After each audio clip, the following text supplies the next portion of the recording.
We got our hands on PSE's new flagship aluminum hunting bow for 2025, the Decree. We got it set up and sighted in, and I'm gonna go give it a field test. So the Decree for 2025 has a 31.5-inch axle to axle.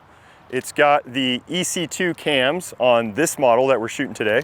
You can get it with other cams. You can research that if that's something that interests you. But historically, the EC2 cam has been the most comfortable, at least over the past year and a half or so. So we're gonna give this a shot. So we're just gonna be shooting the hunter targets here today. Looks like we got a 58-yard shot. Not starting off with the close ones, that's for sure. We just got this bow sighted in today. So we put a tape on there that was pretty close, but not perfect, but good enough. Let's go pull this arrow and head to the next target.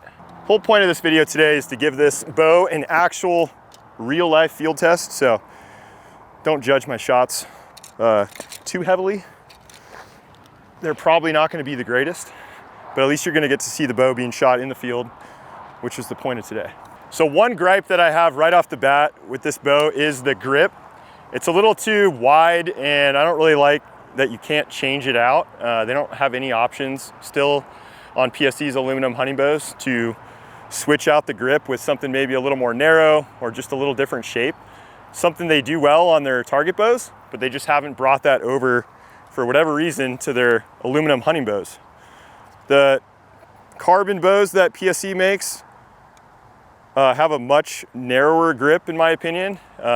Just the whole shape of it is a little more comfortable for me. So that's one knock I'm gonna give this bow right off the bat. All right, 48 yards. Let's give this a try. So as I mentioned before, this bow has a 31.5-inch axle to axle. I prefer a little bigger axle to axle. I'm currently shooting a 33. I like 34, even 35s. That's not gonna be the same for everyone, personal preference. So PSE has been using these EC2 cams, as I mentioned, for a little while now. It's a great cam. One of my favorite cams from PSE in recent memory is this EC2 cam. I do like how they have a little bit of a different color than just going with the black cam like they had been doing before. It's nice when you get it on especially like a solid color bow.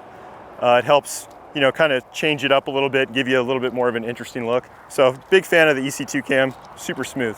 So to go over the draw cycle, it is definitely a little more aggressive than last year's aluminum flagship bow from PSE that I've been shooting. It takes a little bit more effort to get it started, and it's pretty constant though all the way through. It doesn't really dump too much when you get, before you get back to the back wall. The back wall holds really steady. So although it's a little more aggressive feeling, maybe than last year's setup with these EC2 cams, it isn't overly, stiff or aggressive the whole way through. It's really just getting it started. That's what I've noticed right off the bat. Another feature that these cams have is you can adjust them between 80, 85 to 90% let off. We have them at the 90% setting right now. That's usually how they ship. Definitely want to check that though. Make sure both sides are matching when you're getting your bow set up. But the 90% definitely works. I mean, you're not really holding too much back when you get it back to full draw at all. So you can adjust that to your preference. So PSE makes this bow in a bunch of different colors. You can go on their website and see all the different combinations. This one is in cryptic. Personally not a fan of this color.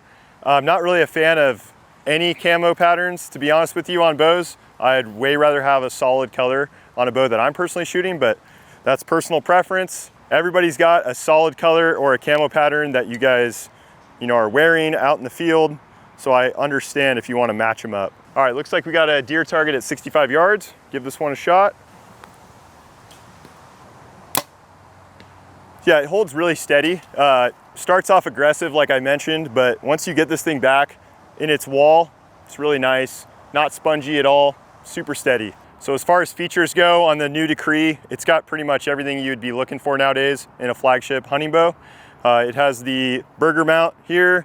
It's got a dovetail system here for those rests, for all your integrated rests. This bow does come as well with a Picatinny mount, which we removed in order to do it the traditional way with this black gold sight that we have on it. So you can do either one. We basically set this bow up with more of the traditional sight, rest, just to show that it is compatible still with all the older style. Comes with threaded bushings for your stabilizers, so it makes those mounting super easy and secure.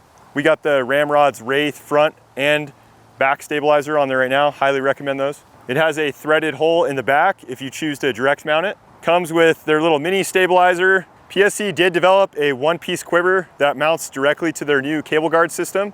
They've had this last year as well, but that's a nice option. You can also do a two-piece quiver. They have the mounts in there all ready to go. So just giving you options. Well, thanks for hanging out with us today as we put the new PSE Decree through a field test of our own.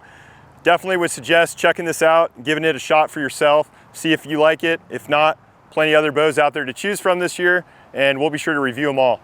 Don't forget to like, subscribe to the channel, and let us know in the comments what bow you want to see next.